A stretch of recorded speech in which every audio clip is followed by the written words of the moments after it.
Welcome back, everyone.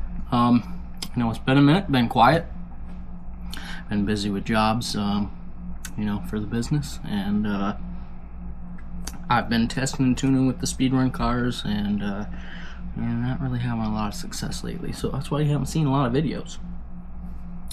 Oh, check out my new shirt. I had my logo put on, and then I got like a slogan on the back. I'll throw a picture of that up.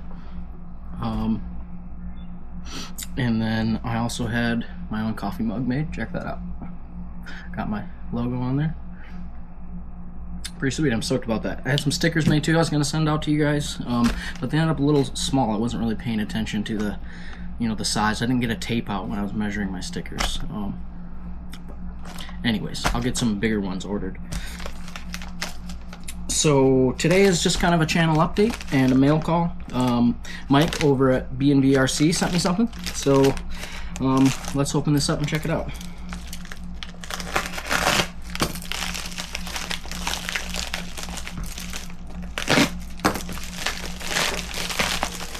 I had mentioned to Mike that one of the next steps with my speedrun cars, I was going to pick up one of the CNHL 11.4 volt batteries, and he said, brother, I will hook you up for all the cool 3D printed stuff he sent me, and well, he wouldn't take no for an answer. So here we are.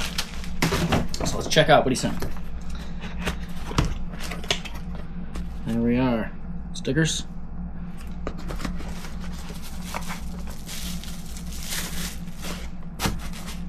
And the 8200 mAh 11.4 volt CNHL Racing Series. So this is going to be sweet.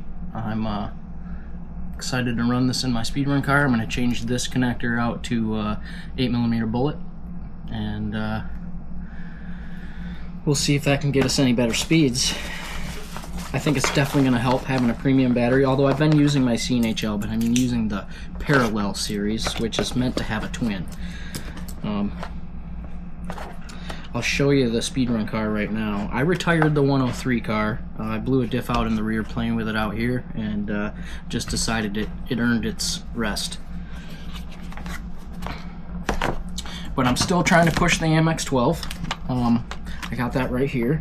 Now the last run I took out, and I only did 80, and that's with 48 pitch gearing and 600 kV motor. I'll show you what I got going on. So I've got my CNHL Parallel series in there, just running one. I've got my Mamba X8S in there, and then I went out and picked up a no prep drag motor, and I've got 48 pitch gearing in there, and I'm running 45 spur and a 50 pinion, so I know I'm a bit over geared, and I only did 81 mile an hour, and that was everything it had. So I'm thinking I'm going to go down in gearing, and then it was getting pretty warm after that 81. So I think I'm going to try to go down in gearing and see if it will have some longer legs. If not, I'm actually probably going to go back down in KV. I'm either going to put my old motor back in and run this gearing, or I might go out and get a TP power motor. I've been looking at like the, you know, right around the 4600 to 5000 kV ones. I know they're not cheap, but it looks like they're powerhouses, so I might pick up one of those. We'll see. Yeah, more to come with this one.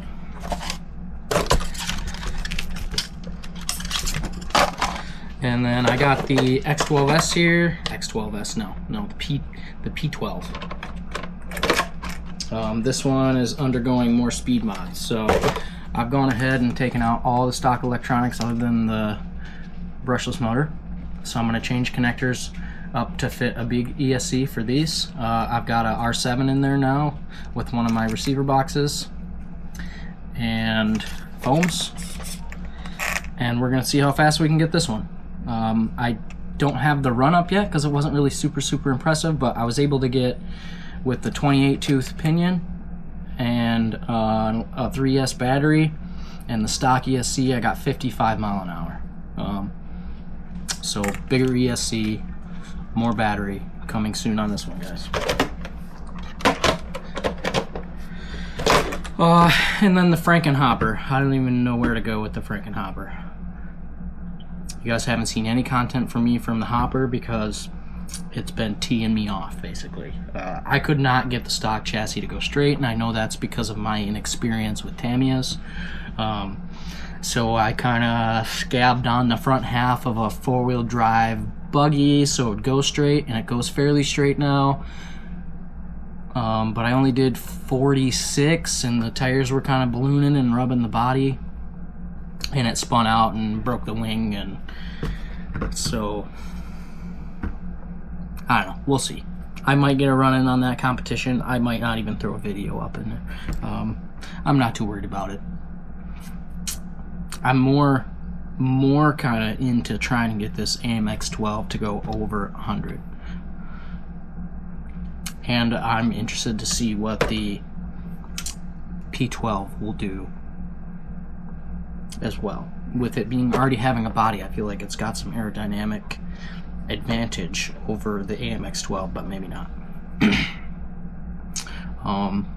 If you guys watch my actual small engine stuff, I have another sponsored video coming up soon from HIPA. They sent me out some parts for a customer's machine, so we're gonna have a push more video coming. I'm gonna put a new control cable and air filter and a spark plug just to tune up.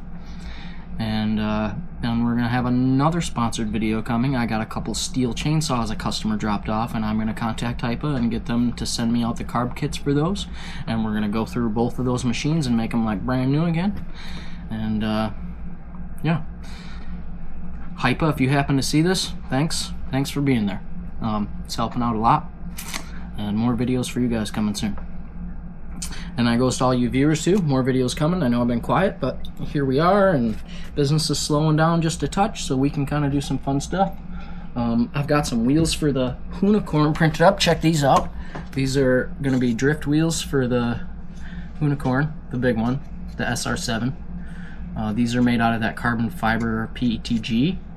I will say with the 0.6 nozzle, the layer lines are very obvious. You know, you're not getting real quality prints with that nozzle, but for throwing these on, I still got to make the TPU sleeves. Like you've seen Mike's paddles have the paddle sleeves. I got to make slick ones for these, and then we'll be able to do some drifting.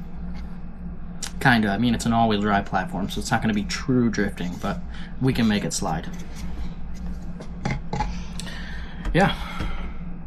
Other than that, not much going on. I tried to do some boat video stuff for you guys because I bought a kayak finally instead of borrowing my buddy's, and I have a WL Toys jet boat.